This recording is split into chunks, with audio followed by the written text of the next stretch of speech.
Hello, everybody. Welcome to UK CORRAL, the podcast that will attempt to review every single good comic ever written by a UK writer. I'm your co-host, Michael, and as always, I'm joined by Boop. Adamantium. That's right. Woo! Unfortunately, Nice Man cannot be with us today. That's not very nice of him. No, it's not very nice of him. It's the unnicest thing he's ever done, but that's okay. Well, I wouldn't say that, but Okay, I'm being a little too harsh. I apologize, Nice Man. But he'll be back in our next episode. In case you're looking out for it, our next episode might be delayed by a week or two, but we are recording this ahead of time. So who knows? Maybe there'll be no gap. We'll see. But anyway, this was a comic that was in the queue anyway, but it was bumped up in the schedule because of a special request by Adamantium. that's right. That's me. Yeah, so first I'd like to know how you first came across this comic. And by the way, we're talking about St. Swithin's Day by Grant Morrison and Paul Grist. Oh, yeah. I first came about this from that fantastic quote from The Simpsons where Bart has that episode where he has the broken leg and he is basically parodying Rear Window, and he puts on a play for Lisa inside his room going, St. Swithin's Day. And I looked up St. Swithin's Day because I was trying to look up that quote again because I love that episode of The Simpsons. Sure. And I discovered this. And I had no idea that Grant Morrison had written this. This was very early in their career. In fact, it was published, the first issue of it, back in 1989, which is going pretty far back for their bibliography. And it was released on an imprint called Trident Comics that I had heard of, but I wasn't too familiar with. I heard it was kind of a more realistic look at a young person who's basically disillusioned, and it looks like they might be doing something that could potentially ruin their life. And, that intrigued me. I read it. I loved it. Very much unlike anything I was familiar with coming from Grant Morrison. There's the art from Paul Grist, as mentioned, and we're going to talk all about that throughout this conversation, but color me impressed. I really, really enjoyed it when I read it those years back, and I'm glad we're revisiting it now. Agree. So I first came across it through a interview that Grant Morrison did around early 90s, and it was in an issue of Amazing Heroes.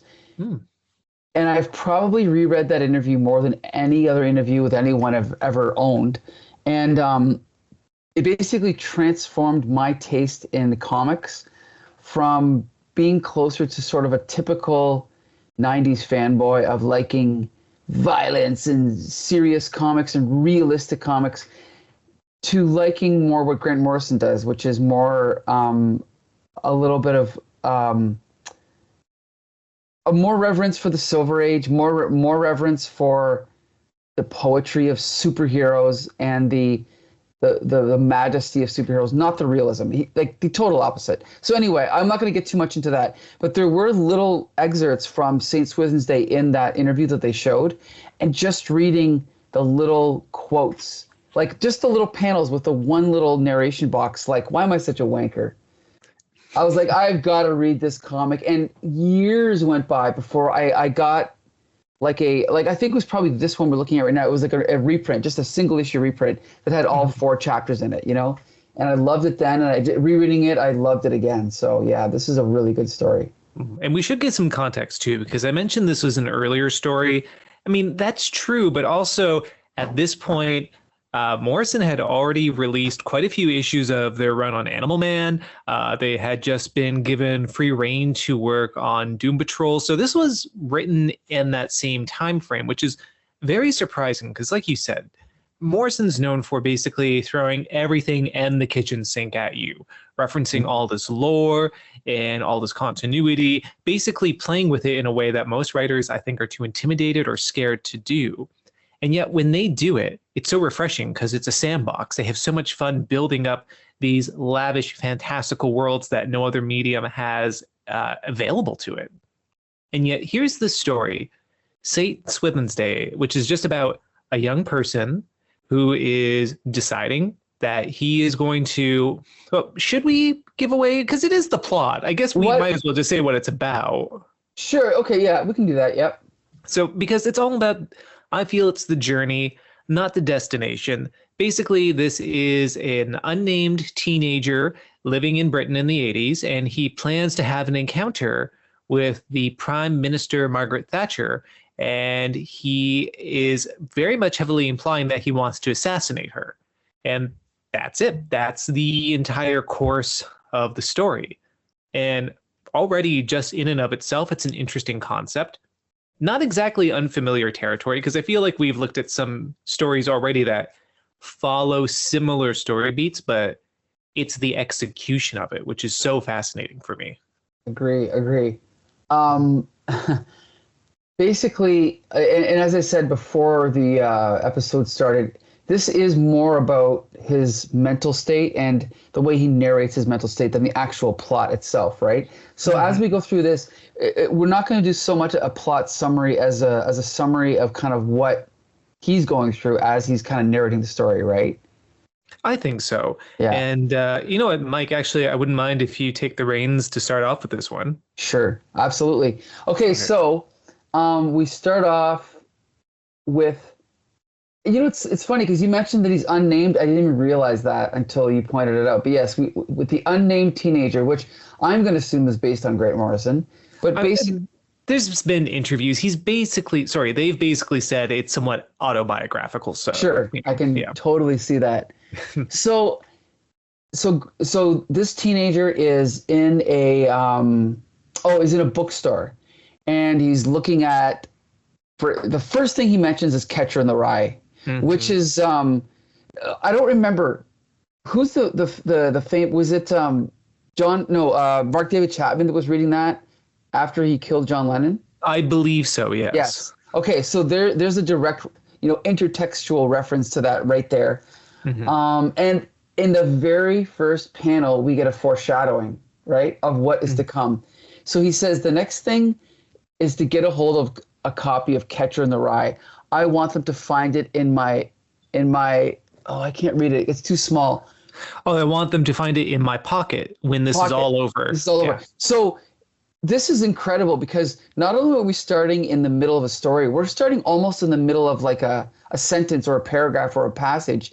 The first sentence is the next thing is to get a hold of a copy of Catcher in the Rye. So we're coming in the middle of his almost like manifesto in his mind, right? I just think that's incredible. Yeah.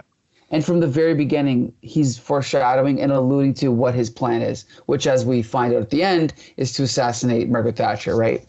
So he's fantasizing about basically all the attention that he's going to get for what he's planning to do, which we don't find out about until much later, right? Mm-hmm. So he's saying there's going to be a documentary, I'm going to be knighted. And then he's taking, as he's narrating this, he's taking this copy of Catcher in the Rye, the soft cover, and sticking it into his jacket pocket. He's walking out, stealing it, and then he gets stopped by the lady working at the bookstore, and we think he's going to get caught. But she says, "You dropped this." "Oh, all right, thanks." "You dropped this, God. You dropped this." I feel like I could just read the whole book, but I'm not going to do that. I just want to say already on this one page, that's fantastic. You have this setup of this grandiose idea of what this person's about to do, even if they're not saying yet that they're going to assassinate Margaret Thatcher. There's this notion that they have where, from the correlation with, Catcher in the Rye, also you do see like a little glimpse of the gun inside his jacket pocket. Like you have this idea, something's going to go on, and you have this sense of this grandiose idea that he's going to achieve this fame or this sort of immortality through this act, and already he's defeated. This high pressure moment where it looks like the jig is up, where he's going to be caught shoplifting. No, it's an anticlimax, and that's going to be a theme happening throughout the course of the story. This is 2 pages in, like a page and a half, really, and already we have all the wonderful themes that are going on. And when we get to the next page, Mike, you know what? This artist, Grist, I am just floored with. There's this very expressionist method that they use. It reminds me of some other illustrators whose names are escaping me, but there's just something so distinct and just so evocative about this. You really get the sense of the coldness and wetness of this London day as the unnamed person walks out of Foyle's bookstore out into the street. Like I love this art, and sometimes artists like this, they don't they sort of rub me the wrong way. And I don't want to group Paul Grist in with other artists, but this is not a traditional American artist, like a superhero artist. This is a artist that focuses more on the body language and also the design of the page, the black and white. Like you can just sort of squint your eyes and look at this page, right? And you can see the white figures in the bookstore are kind of framing this one character in black. So in every panel he stands out, right? And so we're able to follow him through. He's getting bigger in each panel. Then he's stopped by the woman who turns to do this little two shot at the bottom. Then he comes out of the bookstore and we see the other figures kind of through the glass there. It's so nicely done, right? Then we cut to the splash page of him stepping out into the rain. It's incredible. So right away, the artist is not someone I noticed before, but now that I've reread it, I really appreciate his art in this. It's excellent. You know, I just want to bring up one comparison because I was trying to figure out who it reminded me of slightly. I'm sure you're familiar with David Mazzucchelli. I'm sure I'm butchering their name. So it reminds me a little bit of that, particularly with this one book they did, Asterios Pulp. Yes, I love that. Yep. Yeah, so that reminds me quite a bit of that style. If you enjoy that artwork, I think you'll love this. It's a lot more formalized, I will say, than the artwork in the aforementioned book, but still great. Already, I think we've had like a 5-minute conversation just about the first 2 pages. So it goes to show you what our opinion might be on this book. Yeah, right. Incredible. So then, so basically now he's kind of just describing, we're going to assume this is sort of a typical day for him. So he's like dinner, he's talking about what he's eating. And he's also, we're starting to get insight into his mental state because he's talking about his interaction he had with the girl who he ordered the food from. And he says, he orders the food and she says, eat in or take away, which of course in North America is takeout. And he says, so I said takeaway. She looked right through me. I suppose that's part of the training, or maybe it's just me.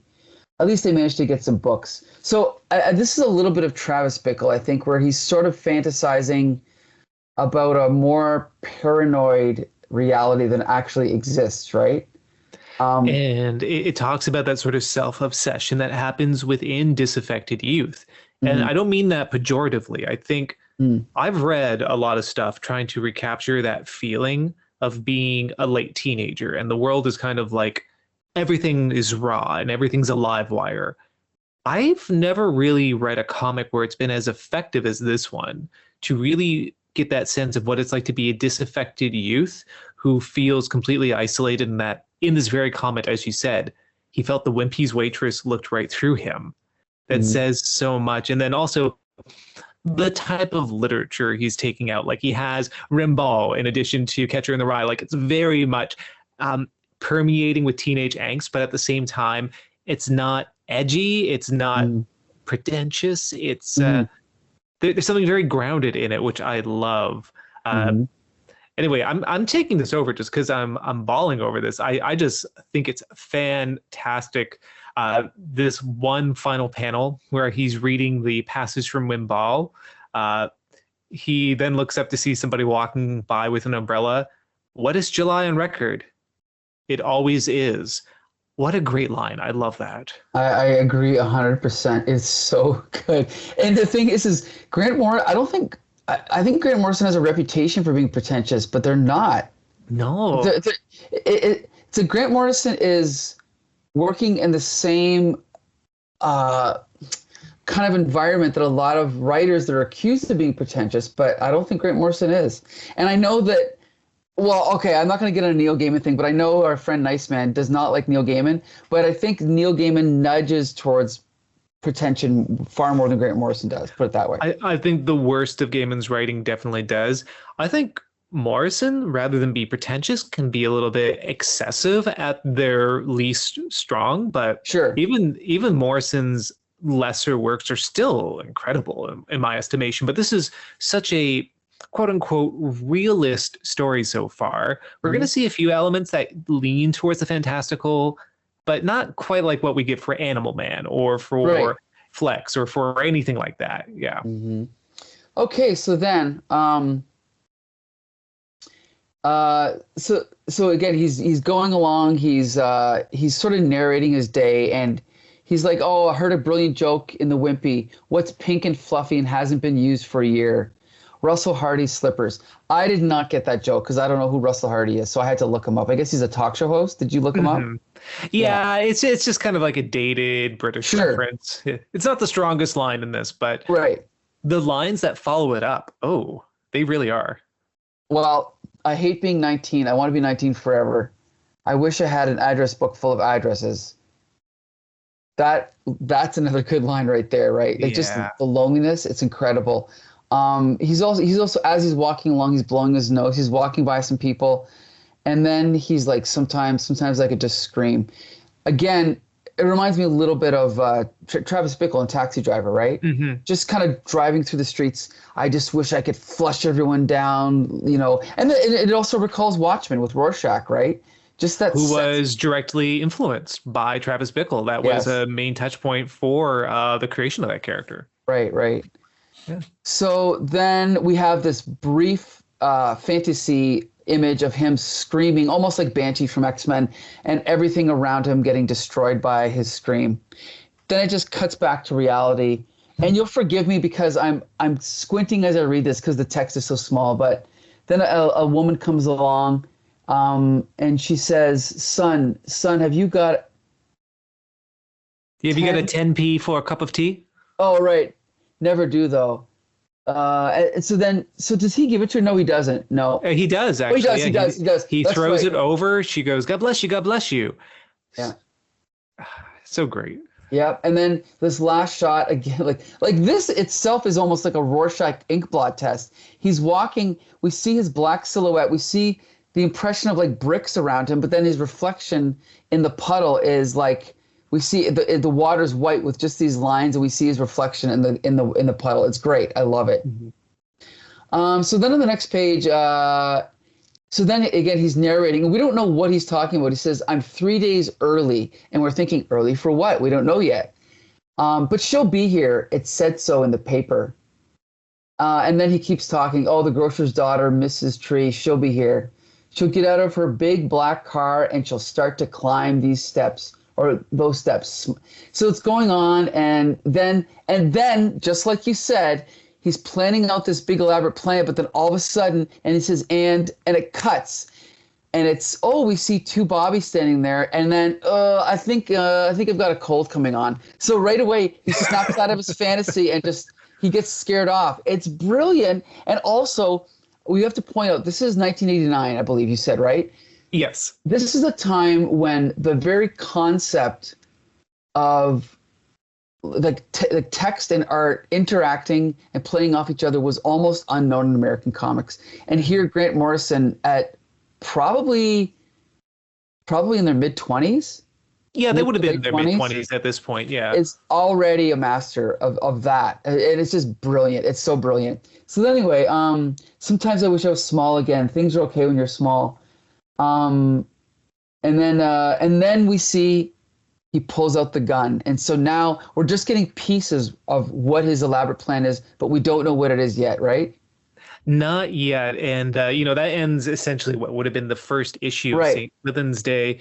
And I like this, that it's a countdown. The first issue is titled 4. Yes. And then we're going to delineate down and down as the issues go on. Again, part of an anthology series for Trident Comics, but this was such a great introduction, and I think it does everything that you need to see in an introductory issue. You set up not only with amazing art and characterization, but you have an intriguing plot point that isn't resolved. In terms of hooking an audience, it's fantastic, because if you're someone who's reading this monthly anthology, you want to know what's going to happen the next month. But without giving too many details away, you have a whole story in and of itself. In fact, you probably could just publish this one issue and it would still be an incredible story in and of itself. Yeah, you're right. I agree with you. And it is a great cliffhanger. Mm-hmm. because the mood is, it's not like it's not like this gun thing is just dumped into the end of the story. The story itself is already intriguing, and the fact that the gun is presented in the last panel is just brilliant, I think. So it really hooks you. So you want to read more, and so now we're on to chapter 2. And Adam, you're going to talk about this one, right? Yes, I'll talk about this one. So now our unnamed protagonist is on a train. They're describing how he likes trains. He likes the old ones best, with the proper compartments and windows that you can open. And as he's continuing to just eat some crisp and look out the windows, he keeps thinking about what's going to happen. And of course, what's going to happen is his plan for assassinating Margaret Thatcher on St. Swithin's Day, which is where the book gets the title from. Mm-hmm. He ends up going to Winchester, and he's walking around. Again, he keeps considering a lot of self-defeating like ideas in his head about his value. You get this real sense that he is such a person that everything he does feels like it's defeat. And it has that iconic panel that you talked about at the end of page 2 of this chapter, where he's walking down the street and it says, "Why am I such a wanker?" I love it. Again, when the first time I was exposed to that, there's something about Grant Morrison's writing that's just so honest and so blunt, but also so poetic. And the fact that it's combined with the art, I just think it's incredible. I love it. Agreed. You know, to the argument that is Grant Morrison a pretentious writer? I don't think so, because you have these grandiose statements being made by this unnamed protagonist, and it's undercut by them suddenly going, "Oh, I'm such a wanker." Like, that's the joke. That's the humor of it.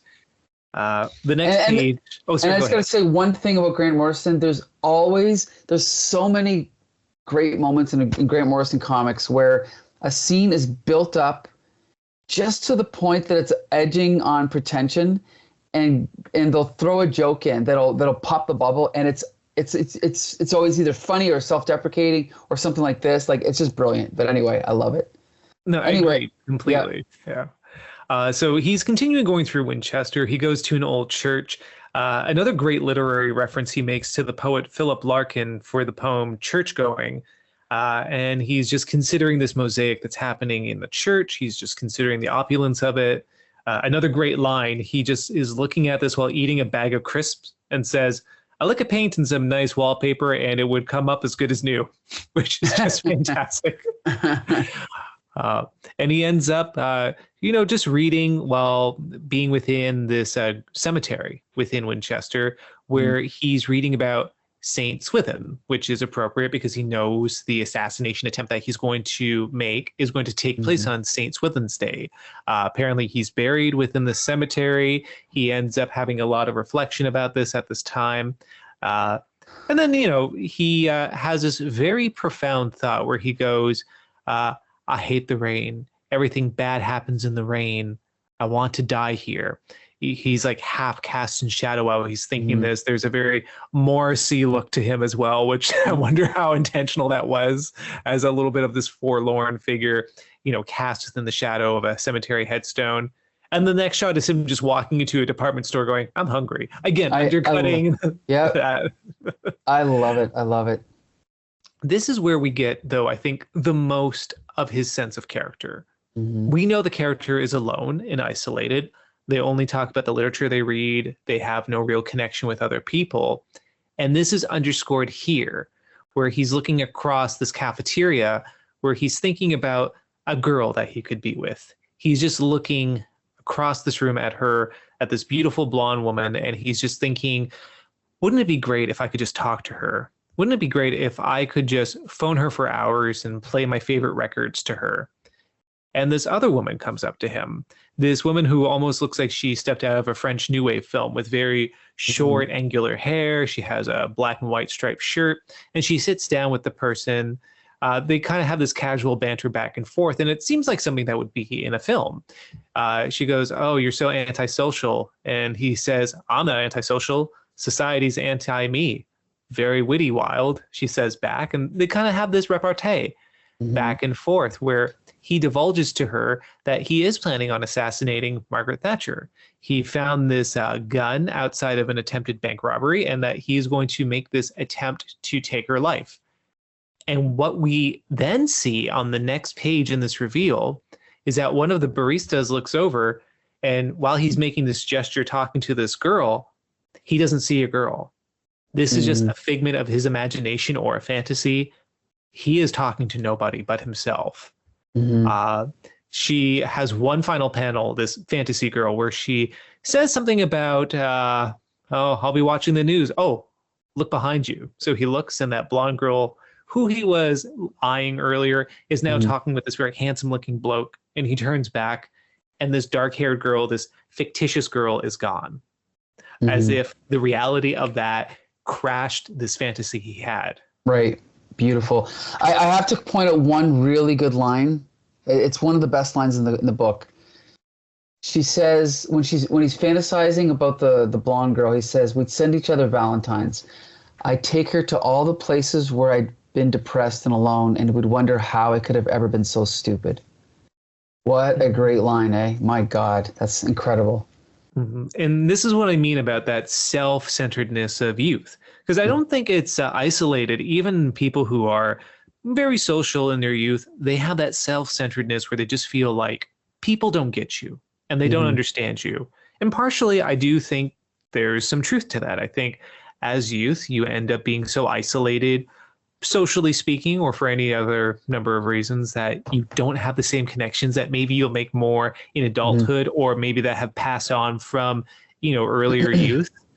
But here it's so palpable, and you get this very sad sense of who this person is, not to the point of it being edgy or over the top, being so dark that it's in your face to try to evoke some sort of like greater profundity than there is.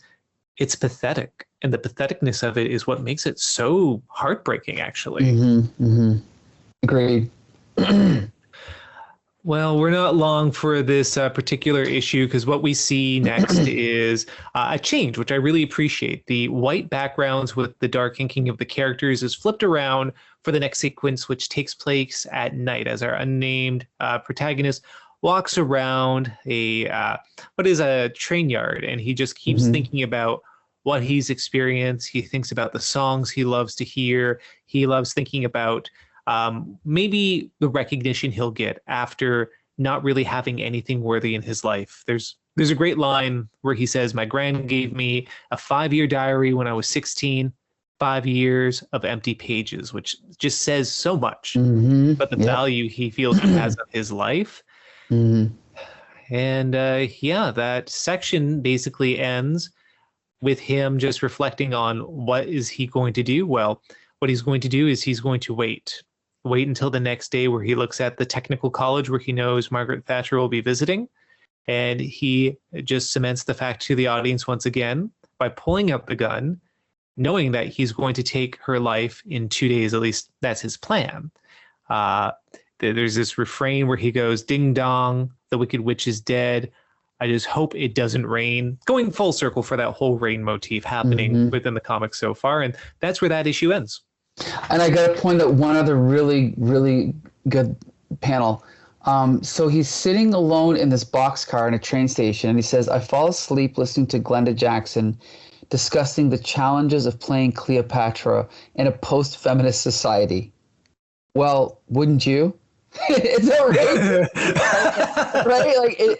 But Grant Morrison does this a lot, where he'll just, again, pop the sort of like the reality of the story by addressing the reader directly. And it's usually with an absurd question like this. And it's always, So I just had to point that out. I love that. And I also appreciate how this really underscores who this person is. It's more characterization, because you can say, oh, well, that's kind of, vaguely sexist for this character to say it's an isolated 19-year-old boy with delusions of grandeur. This actually makes a lot of sense for him to feel this way, without taking away anything of the sadness or the extreme sensitivity that this character has. It's also just a funny line. It's great. Yep. Agreed.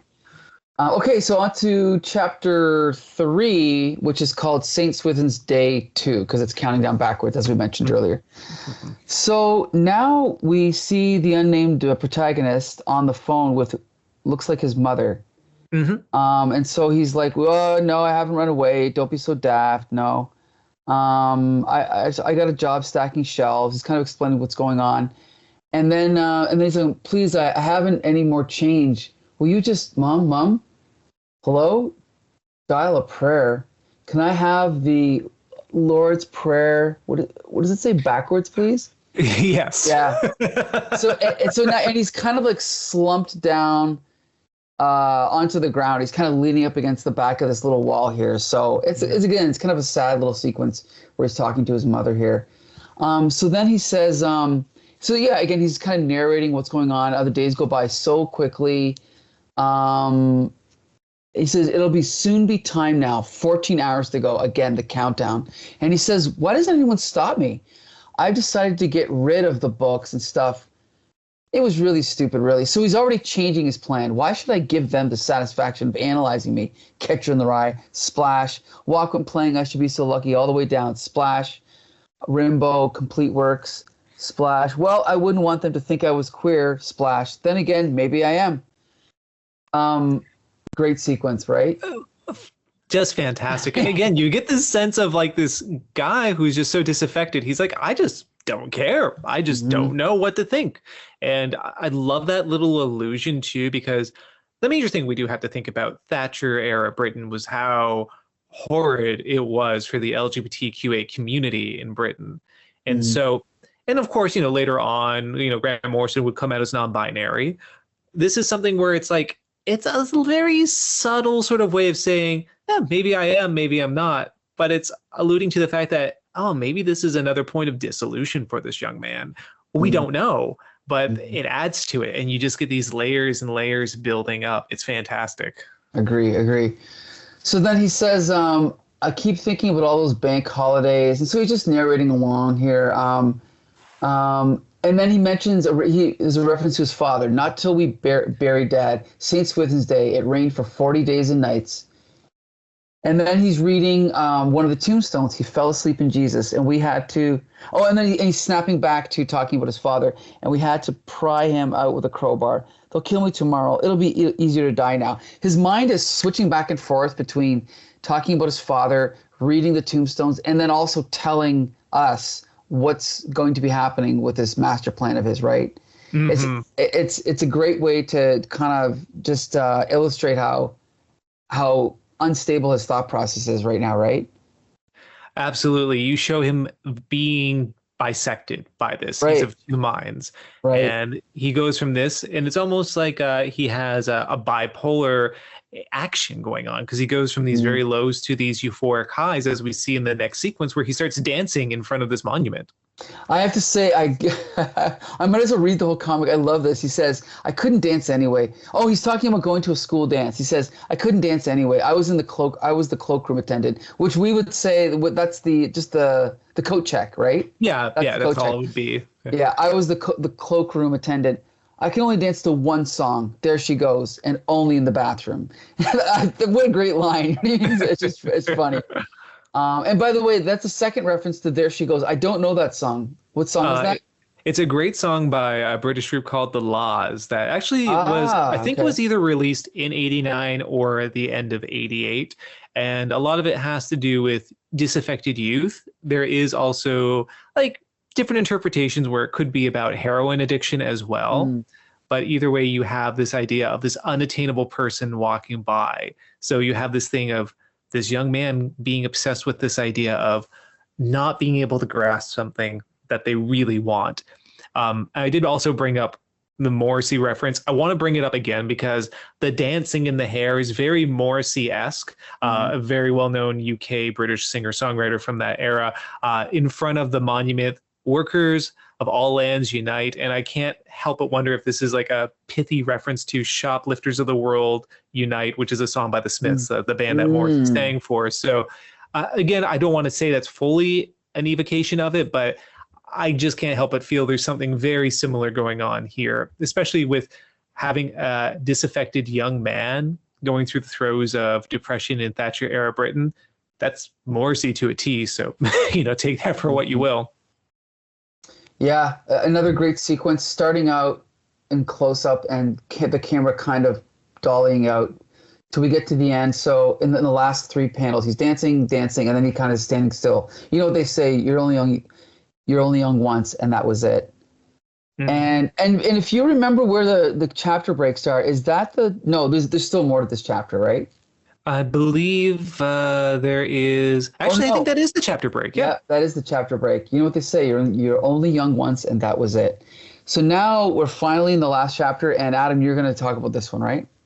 Yeah, this is the conclusion, the climax, and denouement, I guess. Mm-hmm. So our protagonist is within the gentleman's facilities. He is washing his face, shaving, complaining about how he's butchered his face with a disposable razor.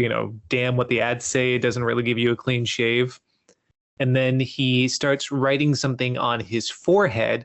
I think this might also be a musical evocation. There was a punk singer-songwriter named Richard Hell who on an album cover wrote blank on his forehead, and a lot of other punk rockers, they kind of took that over as a thing that they would do on stage. And so this person has ended up writing on their head, neurotic boy outsider. Mm-hmm. While looking at himself in the mirror, I will say this is a typical grandiose 19-year-old. He's like, I look pretty smooth right now, don't I? Mm-hmm.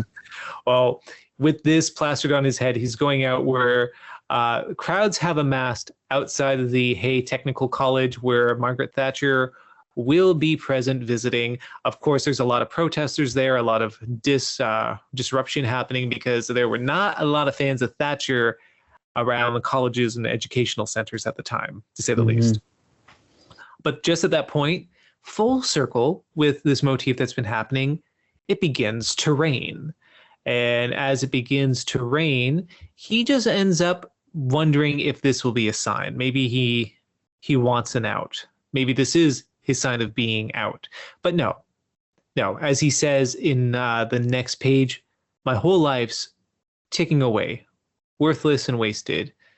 Soon, 19 will be 20 to 30, dead, dead, dead. I've got to do something. Move, he says, as he sees the car of Margaret Thatcher pulling up. And you have this internal dialogue of this fight.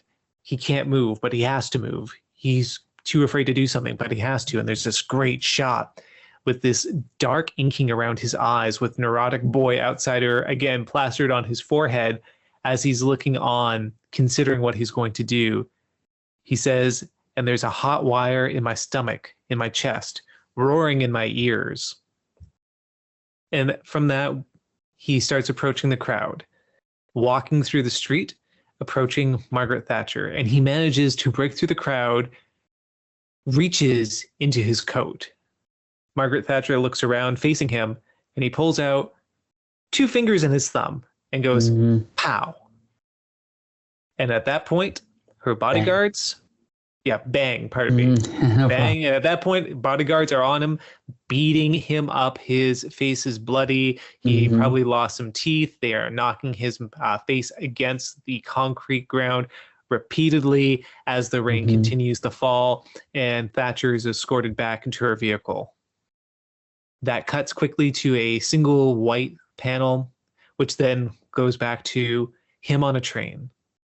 And very reminiscent of the dialogue we had earlier in 2 issues prior. I like trains. Have I said that before? Well, anyway, goodbye. As he's sitting there, basking in the sun, he thinks, I don't care if it rains.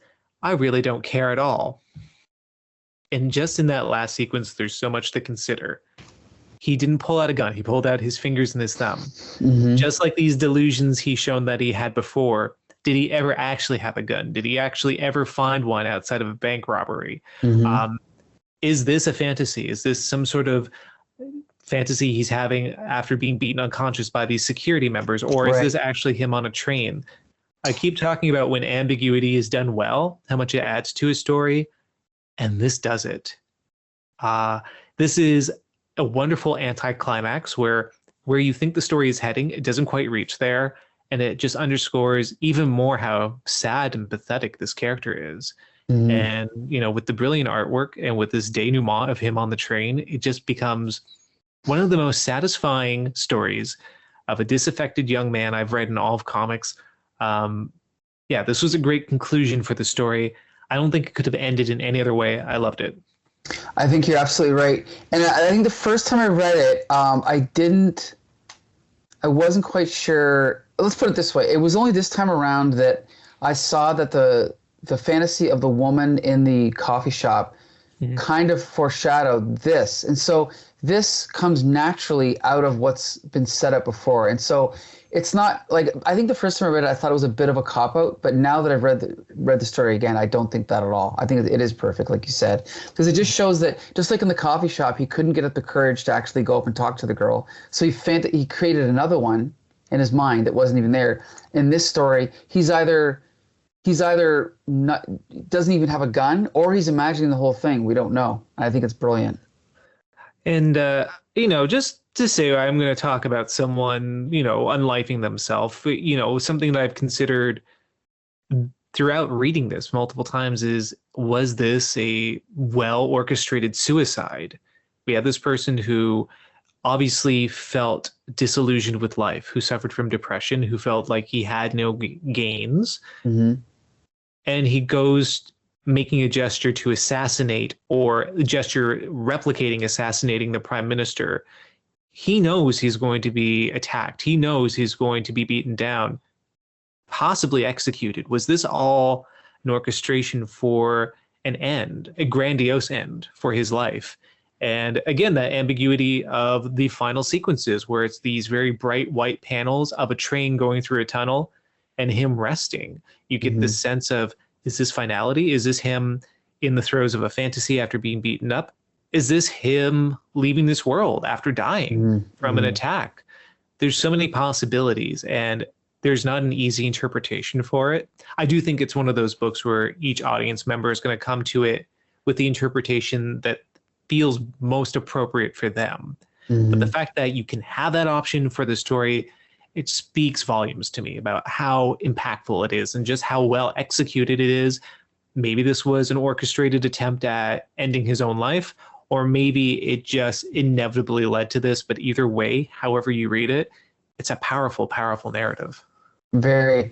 I think I don't think there's a word or a panel wasted in this whole book. A lot of comics, especially the ones I've been rereading, you kind of just, even if they're good, you're skimming through things. There's a lot of wasted narration and exposition. But in this, a friend of mine, Jeff, I believe it was, I can't remember his last name. I feel terrible. Sorry, Jeff, if you're listening to this. But he made a good point that he sees comics as closer to poetry than literature.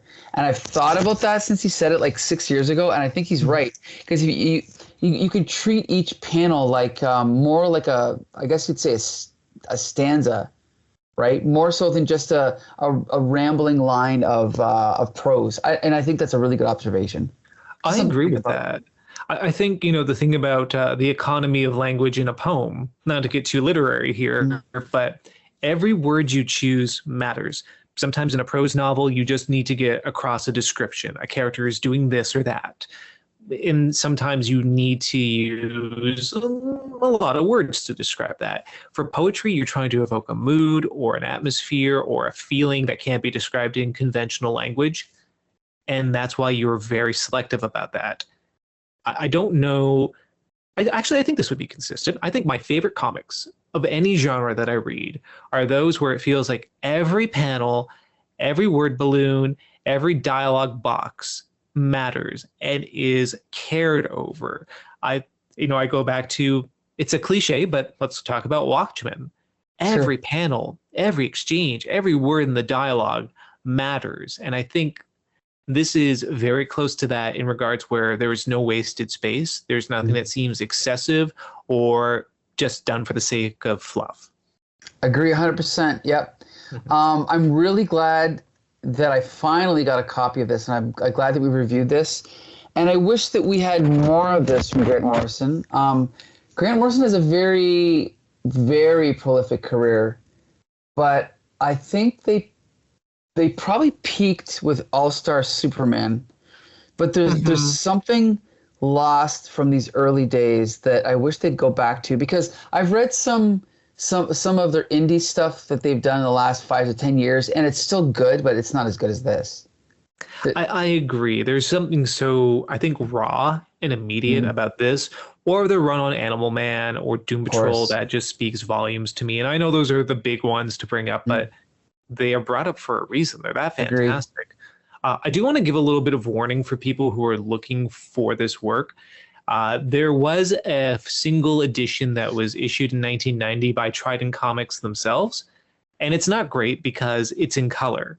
So they took the black and white imagery and they did kind of like watercoloring for it. It looks okay, but you don't get the same mood or atmosphere of these incredible inks as you do with what was originally done with Grist artwork. Thankfully, Oni Publications later reprinted this in 1998, but that's the last publication of it. So it is still hard to find. If you do stumble across it, I highly recommend picking it up. It is incredible. And yeah, to me, it's just one of the standout independent comics of Morrison's career that is very rarely talked about, I find. I agree, and I wish it was talked about more. I guess it's probably just because it's not available, right? That's probably the reason, but... I mean, I think it's not going to be hard for DC to pick up the rights to republish something from Trident. I mean, it's not going to be that hard. I'm sure it's worth a pittance, honestly. Agree. Well, hopefully someone puts in the effort one day, because this should be read by more people. I feel like this is something I could hand to anyone. I think they'd enjoy it. Absolutely. This is one of those comics, I do say, when you question, what do you give to someone who says they're not a fan of comics, but they're interested in trying it out, but they don't want superhero stuff? This is one of those things. In fact, this might be on the top of the list for me. Yeah, I agree with you on that, 100%. So yeah, unfortunately, Nice Man couldn't be with us. I would love to have heard what Nice Man says about it. Maybe he can give us his capsule review if he does read it. He can do it on the next episode. But like I said, we might be missing a few weeks, so expect our episode to be a little bit late. But we are going to be doing another controversial take. This is going to be another Neil Gaiman comic, and it's Black Orchid. You ever read Black Orchid? Actually, it's one of the few I have not read. There you go. So yeah, I'm very excited about that. It's a rare early superhero revamp by Neil Gaiman from DC Comics. So please join us again for our next episode and every episode. And Nice Man will be back with us, or else we're not going to do it. So yeah. Or we'll cry and we'll be sad. Yeah, there you go. I want to thank Adamantium for joining me, as he does every time. And you can find all of our episodes at comicbooksyndicate.com or on YouTube. So until the next time, see you later.